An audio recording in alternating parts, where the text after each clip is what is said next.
Boom! Coming in hot on Monday, Chinch. How we feeling, cuz? Feeling good, man. Got a good night's sleep last night. Trying to get back into the sleep cycle and all that stuff. I feel good. Woke up this morning in good shape.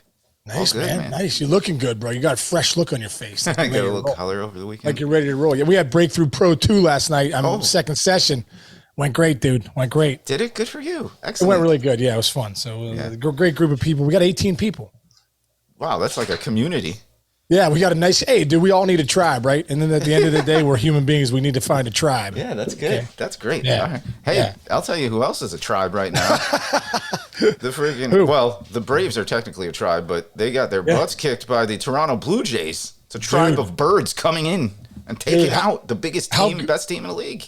But dude, you kidding me, man? I mean, they took it to the Braves. They sent a message, and the Blue Jays sent a message that they were playing good ball, and little up and down. But then, bam, they won 3 against the Braves. They walked them off yesterday in Toronto. I mean, that place is going crazy. It's that's an incredible fan base, dude, because they're basically backing Canada. Yeah. All of Canada. All of Canada. Exactly. So they're back, but their team's good. Bichette's still swinging it. Vlad's swinging it. The pitching's, coming through big time. That bullpen that Ross Atkins put together has really done a nice job for them. I mean, you go up and down that East, Chinch. I mean, you're talking the Rays are 31-11. Baltimore's 26-14. The Blue Jays are 24-16. The Yankees are 23-19, and the Sox are 22-19. It's crazy. They've dropped 3 in a row, but dude, those are some juggernauts right now. That's a legit division. It's a tough division, man, because you're playing them more than you're playing anybody else. You're just beating the crap out of each other. Yeah. While all the Centrals are kind of like the Centrals are the Centrals as they always are. They're just like everybody's gonna hang around. Yeah, they're like no one can take it. Everyone's at 500. Team makes a run at the end. It's incredible with the Central divisions. But now go ahead. No, keep going. Finish your thought here because I'm gonna move on to something else after. So take your time. No, I just was going to say it is funny to see how strong the East is really in both leagues. When you talk about the Braves are one of the best teams in the game, the Phillies are at 500. They're playing good baseball lately. The Mets, are right around 500, but they're going to make a run. So, the East have been pretty good so far. Yeah, well, by the way, Scherzer showed up and he seems pretty good right now. So now you got Scherzer and Verlander back into the rotation. So that 20-21 Mets record. Yeah, it's a little dicey because those guys have not been on their games or pitching that much. So they're waiting for their pitcher. They're waiting for that health to come back, and they're waiting to make a run. They're going to make it. Buck Showalter's sitting there going, "All right, guys, buckle up because we're about to make a run here." Yeah, that's good. And again, he has a perfect temperament to deal with struggles in the beginning of the season. You got Buck there. Yeah, he's gonna be just fine. One more team I want to touch on, Chance, before we go to the next topic is the Rangers, dude. 25-15, with DeGrom being kind of banged up, which not unexpected for most of us. With Corey Seager being out most of the year. I mean, Chris Young has put together a really, really, really nice team, top to bottom. That lineup and Garcia and Young and Simeon and Lowe. I mean, they're loaded, dude. They got some boppers in that lineup. That rotate. John Gray's been really good in that rotation. And they're just they've done a nice job, man. You cannot overlook the Texas Rangers. You can't. With the Astros kind of sitting just above 500. Yeah, 4-game lead in that division. They won 7 out of 10. They won 2 in a row. And we've been talking all year about why the Rays are so good with their plus 120 run differential, which still leads the league. Guess who's second? Texas Rangers plus 97. Wow. Yeah. Wow, that's a big stat right there. Yeah. Nice grab on that. Thanks, man. Baby. I just pulled up the schedule. I didn't really do too much there, but thanks. Hey, one other guy who made a little bit of a statement yesterday. God, I freaking loved this, dude. Bryce Harper got so fired up. I thought he was going to attack the dugout. He was. He almost did. Yeah, what's your take on the whole thing? And then I have a couple questions for you. Dude, well, what happened? Jake Bird, I guess, got the third out. Yeah, then he started clapping towards the dugout. There's definitely a line being drawn around what the rules, what you can do, what you can't do. Can you bat flip people? Can you fist pump? Can you, everything is like, yeah, it's no big deal. It's no big deal. Sometimes it is a big deal. Sometimes I think when you're doing the stuff where you're clapping towards a team, a whole team, and in their dugout, and it's kind of a, showing them up thing. I still don't think that flies. At least in Bryce Harper's world, it doesn't. It sure didn't. And the Phillies, it didn't. So, and you saw, Rob Thompson said after the game, well, listen, when you stir the hornet's nest, you're going to have 26 dudes, coming out to protect their guys. So yeah. I kind of liked it, man. And Jake Bird was nowhere to be found. He kind of went into he ran into the clubhouse and was hiding. And Harper made certain to say that multiple times in his post-game press. He's like, the bird just flew away. He just flew away after all that. Like, that's always a thing. You see it in NBA fights where, like, some guy starts the fight and all of a sudden he winds up behind a wall of 5 teammates. And you're like, did that guy really? He wasn't really going to fight, was he? Yeah. Harper was planning on fighting the entire roster and all of their fans and everything else if he had to, which I thought was cool. The other cool thing, and you tell me this, again, they're getting there. Sometimes that can be a spark for your team, right? Because Harper made it another point. He goes, I just appreciate my teammates because all of a sudden I turned around after I kind of started getting my head together and, there's my catcher. There's my shortstop. They're all right behind me. They were like, here comes the bullpen. Yeah, the whole bullpen's coming in. He's like, I'm just proud of this team for backing me up. It's funny. When I was a freshman in college, I think I told you about the fight we had, but there was a major fight. And I was just a freshman. Were you the guy starting it and then getting behind people like Bird? No, absolutely not. I was right in the middle of it. I got to give it gave me a little clout on the team because I was the littlest guy on the team and I was about to get myself murdered by 30 guys. But I do remember, and like college is different than high school, and then the pros is different than college. But like I was still learning like what it was like to be a teammate when I got to college, and I do remember there were a couple guys where for like a week after it was like, hey, where were you? Where were you when that was going on? To a couple, like of our pitchers and whoever, it's like, hey, we're all out there, like fighting for our lives. Like, were you there? And you kind of almost like streamline your roster a little bit when you get into the heat of the moment, right? Dude, you're paying attention. When you go out to fight, you're paying attention. I've seen guys called out on some of the teams I've been on, like, hey, dude, where were you? Like, really? We saw you in the dugout, or we saw you not come out, or we saw you hanging back. Like, come on, like, no one wants to be in those. They are, you've been there, Chinch, I've been there. They are definitely uneasy. There's an adrenaline rush that hits you in the brawls like that when things clear out. And, I remember when I got in a bench clear one time with the Giants, and we've talked about this before. I got hit with like 99 in my shoulder. Bonds comes over, bench is clear. And I remember looking to my left and there's Adam Dunn, just like, let's get it on. I'm like, I got the chills talking about like, when you see your boys like next to you and you don't know, you hope guys are going to come out, but like Harper was saying, hey, it was a heat of the moment. He does that, we come out, and then Jake Bird's like, I shouldn't have done that. But you also, if you do that, you better be able to stay on the field and be ready for the altercation, because guys don't take kindly to that stuff. Yeah, there's a video also when you were with the Red Sox where you and Euclid were run down onto the field together like tandem figure skaters ready to fight somebody in one game. Yeah, no, I know. Yeah, right there. It's in the back when Coco Crisp and James Shields were going at it. Oh, that was such a good absolute fight. Brawl. And Uke and I are flying out. Uke's a good guy to have. He's like the hairy, just Russian. Yeah. He comes out there and he's like, "Rah!" You're like, you look to your right. You're like, oh, we got Uke next to me. And he's fiery. He's just looking to dominate somebody. You're like, here we go. So, and then you see Pedroia and Tito in the background. Tito's coming out with he's limping out on his leg. He can't get out of the dugout. Yeah. Pedroia's he'll get in there too. But, you can tell he's like ice skating in the background coming in, so. That's good. All right. Again, we don't condone fighting here on the mayor's office, but it's fun to talk about. Now, so we will segue, though, because we got a guest today. All right? Yeah, we do. We're going to take a little break in a second, but tell us real quick. Yeah. Dude, we got a great guest today. Great guest today. Allegheny Health Network, Dr. Will Davies. Man, this guy's awesome. He's the director of the thing called the Chill Project. It's a great thing for kids in the schools here in Pittsburgh for mental health. What they do is they have this chill room in over 30 schools in the Pittsburgh area where hey, nowadays, man, mental health for these kids, the stress, the anxiety, social media, the peer pressure, all that stuff, is becoming a thing, right? It really is. So these rooms give these kids a chance to kind of chill and sit back. And they got this new project they're launching with the Pittsburgh Pirates called Chill Mobile. We're going to get into that today with Dr. Davies. Okay, we'll be right back with that.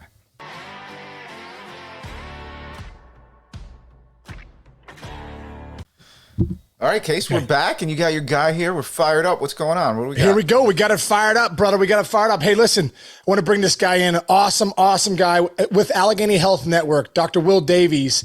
And he is director of the Chill Project, what I just talked about before, where they're bringing these chill rooms into a lot of schools in the area where these kids can help get away from some of the stresses and the pressures of social media or of just school and get a chance to, chill a little bit, right? And also we're going to talk a little about the project they have with the Chill Mobile and the Pirates too. So Will, man, welcome. Thanks for joining the mayor's office. How's it going today, brother? Great. Such a pleasure to be here. Beautiful day, and can't wait to talk about Chill Project with you. Yeah, man. Tell us about it, man. This seems like such an amazing thing that you guys are doing, Allegheny Health Network, and you're kind of leading the charge. Tell us about what the Chill Project is. Absolutely. So if we go back before the pandemic, actually there was a mental health pandemic before people talked about there being a mental health pandemic. Right. And I was working in a couple of different school districts, and unfortunately, both of these school districts lost a lot of kids. Kids were dying in both of these places. One of the districts, there were 5 kids who were shot and killed in a community. Another district, 5 kids took their own lives. And it really resonated with me that we were not doing enough as a healthcare institution to step in the way of kids dying and get in that pathway and disrupt that pathway of death. And so it's kind of morbid, but that's our essence. That's where we're coming from, and we're trying to keep kids alive every day. Wow. So we started in 2019 with a brand new model. We did a lot of research on this to see what the best practices were across the world and to kind of put them all together in a way that really serves school districts well. And it's done very preventatively. And so in 2019, we started in 2 schools to see if it would work. We're in 31 schools now. Wow. Across Western PA, Allegheny and Washington counties, and we even go up to Erie. And what we do is, if you think about like 3 different tiers, we have 2 people full-time in each school, which is like a big deal for schools because a lot of schools are really overtaxed, like the counselors in the schools. They're firefighting all day long. They're dealing with the highest needs. And a lot of kids are slipping through the cracks. And so, we have a curriculum that we designed to push out evidence-based coping skills to our kids and to the teachers as well, which is a big part of this because teachers are also struggling. There's a high turnover. There's going to be a hiring crisis for teachers that a lot of it has to do with their well-being and not being, in a good space. And this helps them to really be their best selves as well. And we also have these chill rooms in each of the schools that we're in. And we get everything in those chill rooms from kids popping in, talking to us about test anxiety to being really overwhelmed in the cafeteria because it's really noisy, to kids saying, hey, I just, we had this happen, unfortunately. I took a whole bottle of Tylenol and I'm in organ failure. Oh, wow. What am I supposed to do? We've also picked up on school violence things through the chill room because we have a really good relationship with the kids because we're there all the time. And we picked up on kids who have had active plans and weapons and lists and everything like that in the region. Wow. And then we also have therapy on that 3rd tier where we have another person who, if kids need it, we can get them therapy in the school, in these places where they're at all the time. And so through that setup, we are fulfilling our mission every day, which is to really save kids' lives. And also we've saved some teachers' lives too. Wow. That's incredible information. When you talk about evidence-based coping skills, can you explain that a little bit more? Yeah, absolutely. So oftentimes, in order to get any kind of skills, like when you're really upset, what do you do? When you're having a really bad stress response and you can't, you have a hard time controlling your emotions, what do you do? Oftentimes we don't give those skills to anybody unless they're in a higher level of care. So they have to be like in a hospital or in therapy or something like that. So the idea with the Chill Project is why don't we give people those skills on the front end as a preventative measure to help them from going to higher levels of care? So they can practice it, build their toolbox over time, and use those skills to help keep them in a better space. And so we use a lot of evidence-based skills that focus on emotion regulation, mindfulness, interpersonal effectiveness, which is really like just communicating with one another, which a lot of kids unfortunately have a lot of challenges with these days. Um, and reading each other's social cues, Yeah. those kind of things. And so when you start to break it down into those skills and everything associated with that, we've been able to really help prevent kids from going to those higher levels of care and build those toolboxes over time. I got a question for you, really, as a parent. I think it's phenomenal. I almost think it's a disservice we give these kids phones too soon. And, maybe a part of me feels a little guilty about it, to tell you the truth. Like, I look at my 7th grade daughter and she's on, we let her get on Snapchat. It seems like that's where every kid communicates nowadays. It's almost like if your kid's not on Snapchat, they're not talking, they're not communicating with anybody. Maybe, that's what it feels like, at least. The other day I was asking her, like, how many pictures do you take a day? Like, I feel like you're snapping pictures all the time of like sending random pictures to people. Like, do you even care about these people? You're spending so much time. And I want to say she was like, hey, not that many, Dad, and I'm like, how many is not that many? She's like, about 150. I'm like, you take 150? She's like, yeah, but my friends take 400. And like, so I can see how that would mess with you mentally, like all the time. I got to get this out. There's an anxiety and a stress to that. I know I'm anxious and stressful sometimes when I'm checking baseball stats, or if I'm on my phone to check even a little bit of Instagram, check this out. I can only imagine what these kids go through with not really having the brain function yet, and haven't fully developed as adults, that the people pleasing and the peer pressure must be at another level. Can you talk about that a little bit? The effect that social media is having on our kids? Absolutely. So you walk into any school these days, at least in our area, in the public schools that we serve, and the kids, are glued to their phones. It's attached to their hip. They're in them in the classroom. They're causing a great deal of distraction. And there's a lot of harm that happens on social media. There can be some good. There can be some connectiveness with others, which is really important for mental health. However, sometimes that connectiveness can be very toxic. And oftentimes social media can be a little bit like the Wild West, where there isn't the oversight from parents and from teachers that need to be there, and you get a lot of bullying that happens. There's a lot of peer pressure to look a certain way, to feel a certain way, and it creates a lot of pressure on these kids outside of school that also carries into school, that can cause a great deal of harm to students. So, our approach, though, is a balanced approach.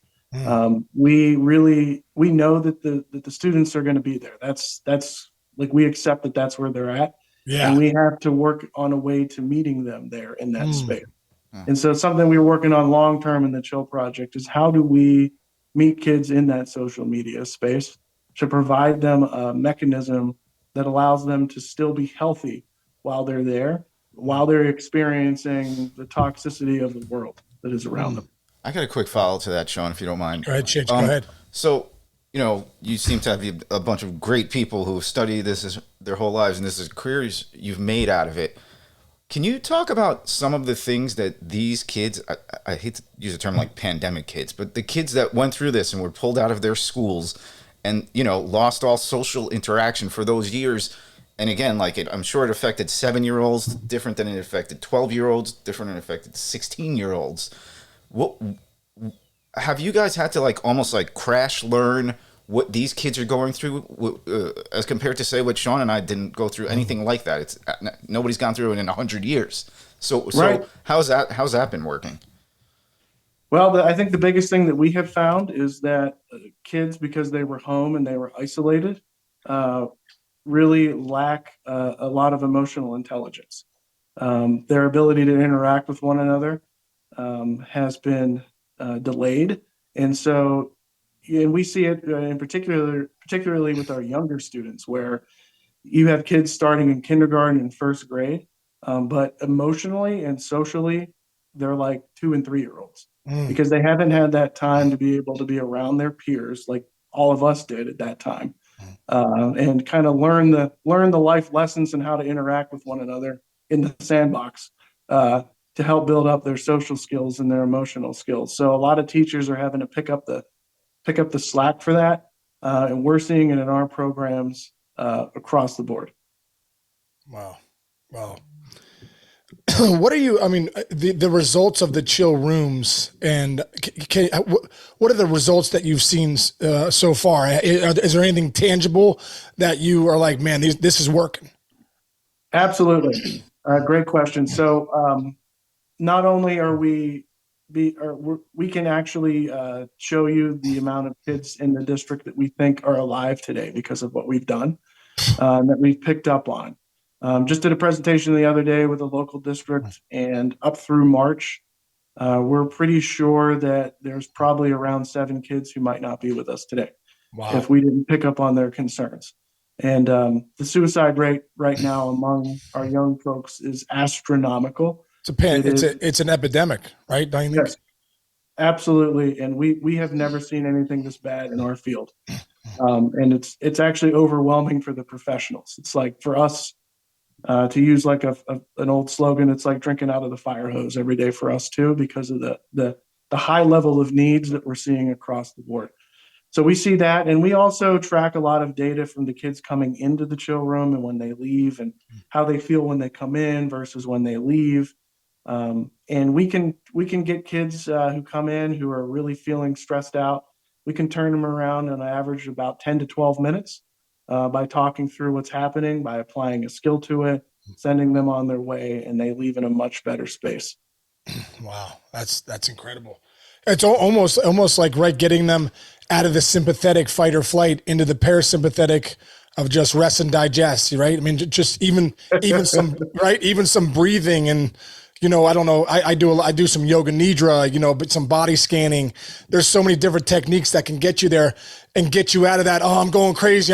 Hey man, if we can just get you to sit, and like, I love that's called the chill room. If we can get you to chill, get your breath under control, and get you out of the sympathetic to the parasympathetic, man, now we can really go in a different direction. Is that what you're finding? John, that the way you said it was marvelous. That's absolutely key, because a lot of kids don't understand what their body is doing, right, when they get into that stress response. And we found, particularly after the pandemic, as kids are coming back to school, it is much easier for them to be in the stress response than we've seen in the past, because their ability to regulate their own emotions is behind greatly. So you'll have a middle school building maybe with a bunch of 8th graders in it, and they're functioning like 4th graders or 5th graders. And so, it is key. What we try to do is teach them, and teachers as well, because teachers can become really stressed out and do some things maybe they shouldn't do in the classroom. And we teach folks, like, let's recognize what our body's telling us in advance. Let's see what the signs are. What is our body saying? How do we read that? And then say, wait a minute, I think I'm on my way to a stress response, or I'm actively getting there. Creating a little bit of space, which is key to recognizing that, and then saying, I need to step away for a moment, implement a skill for myself, get myself calmer, because I know right now my brain is literally not functioning appropriately. Right. And we actually teach the kids the science behind that too. Like, actually, what is happening in your brain when you're stressed, and instead of sucker punching a kid in the face because your brain's not working, right? Like, let's get ourselves calmer so that doesn't happen, and you won't get suspended. It won't impact the rest of your career, and you're getting into college and all that kind of stuff. Yeah. Or saying something to a teacher that, or something that you shouldn't say, or, I always say your freedom lies between that stimulus and response. There's a gap between that stimulus and then all of a sudden your response. You have a second. If you can take a second there and get your body and your mind with a breath. I always say, just breathe in through your nose for 4, out for 6, and just get your body into a different state. It's incredible to see that you can have a totally different reaction. And breathing is key too. Yeah. We teach the kids about, when you're in that stress response, your breathing actually changes, your heart rate changes. It becomes, your heart rate becomes more elevated, your breathing becomes more shallow. Yeah. And your frontal lobe in your brain actually shuts off to a certain extent. and you're making decisions with the rest of your brain, which can be very emotional because you don't have the logical part of your brain actually engaged right now. Yeah. So you can use your breathing to open that back up.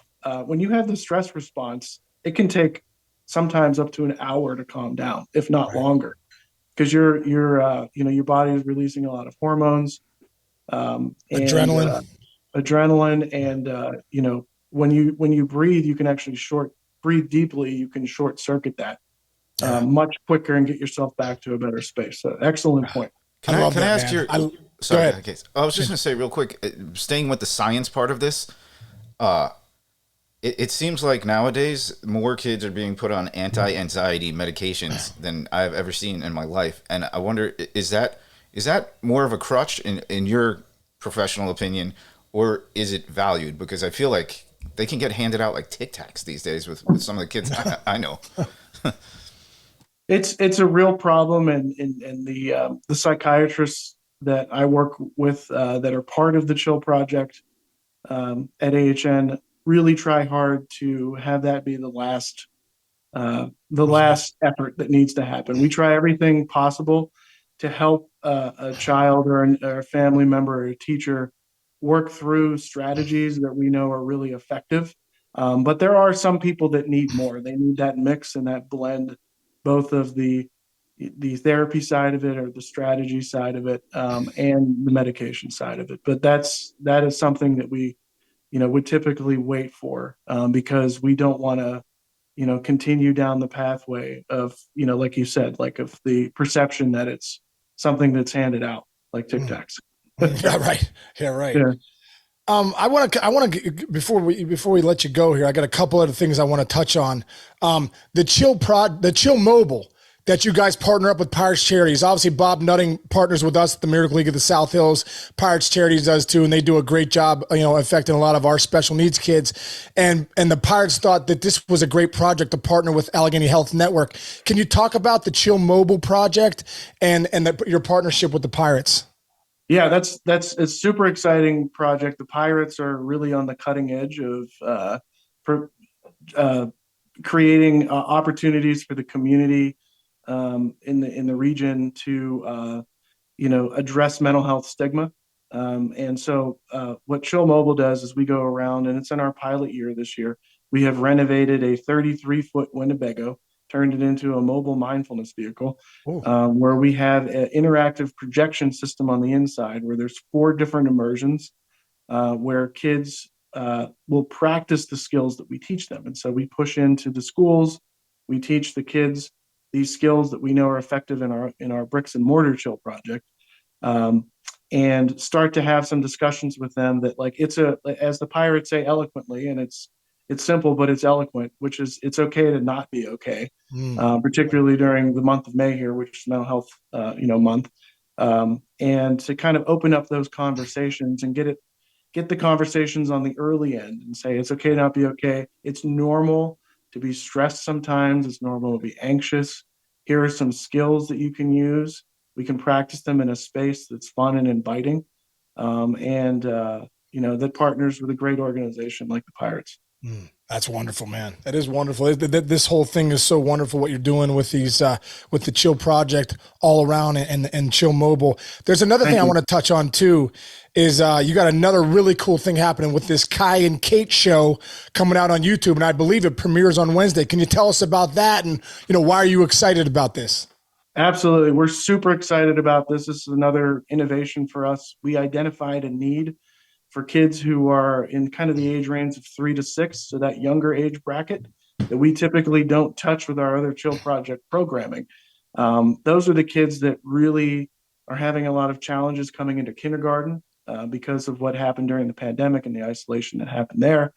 Kai and Kate will be airing on YouTube starting on Wednesday. Kai is a larger-than-life chameleon who actually changes colors with his emotions. He's a puppet, and Kai is actually one of our Chill Project therapists. Kate is one of our Chill Project therapists who, in her role in the show, helps Kai recognize emotions and how to get through them from the view of a 3 to 6-year-old. So it's a very fun and engaging program that we think is going to have a lot of impact on those younger kids who may or may not be in preschool, who need a little bit more help identifying their emotions and how to work through their emotions when they become big. Oh, I love this, man. You talk about getting on the level of that age group.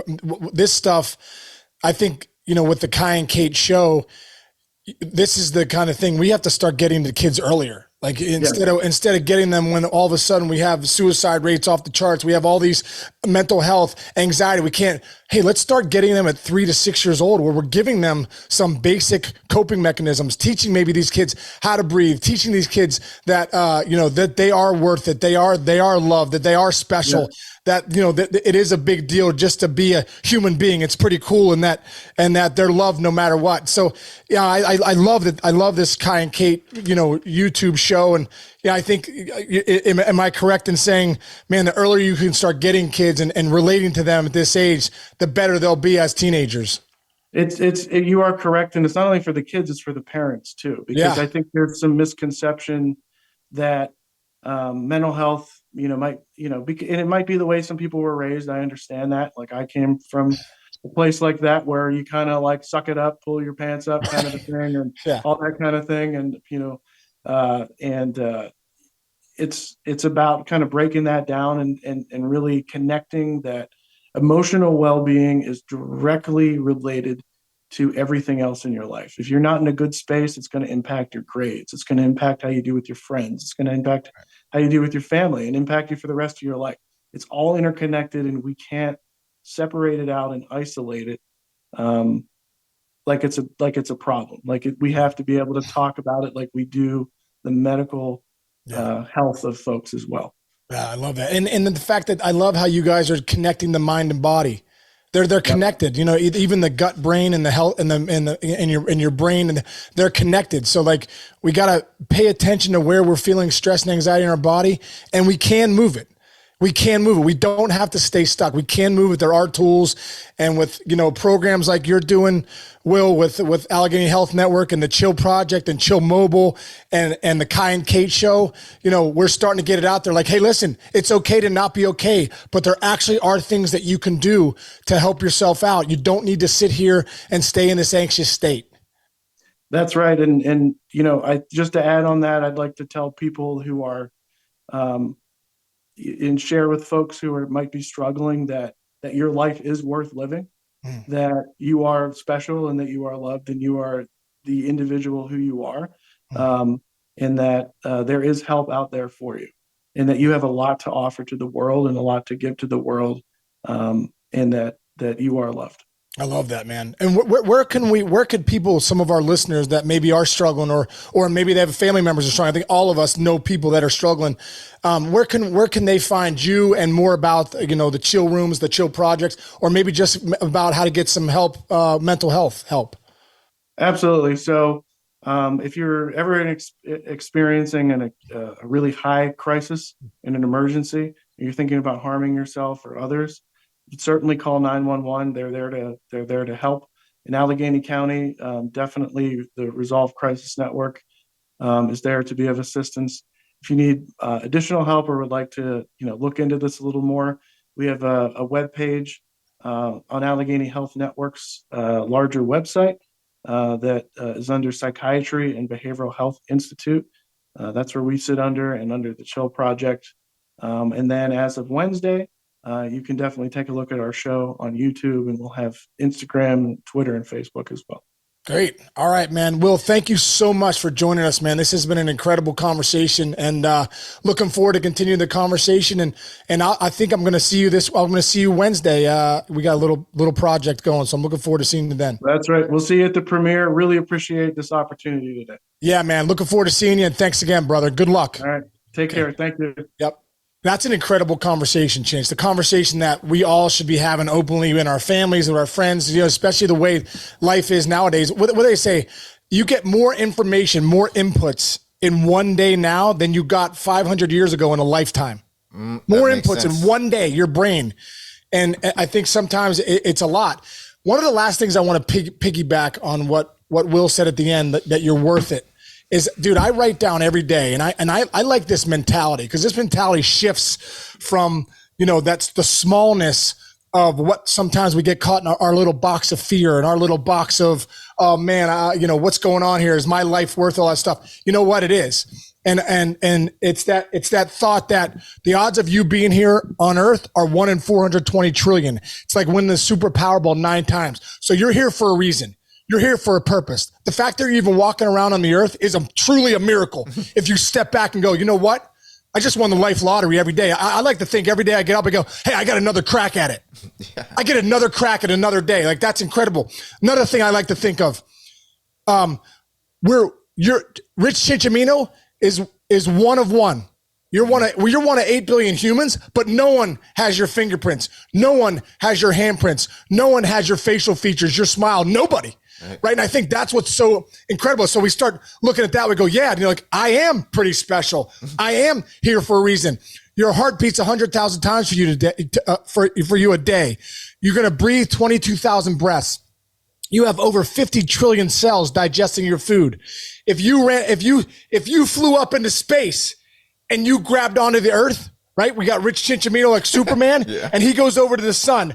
How many Earths do you think fit into the sun? If you took a fastball and threw it into the sun, how many Earths fit into the sun? I know it's a lot. How's that? Am I right?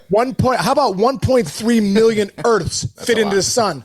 So I'm just saying, this is such an abundant place. And we get so caught up sometimes in social media and the news and the negativity. If it bleeds, you and I know, dude, we're in the industry. Mm-hmm. If it bleeds, it leads. Mm-hmm. So we get this sensationalized stuff that the world's coming to an end. It's such a terrible place and you're terrible.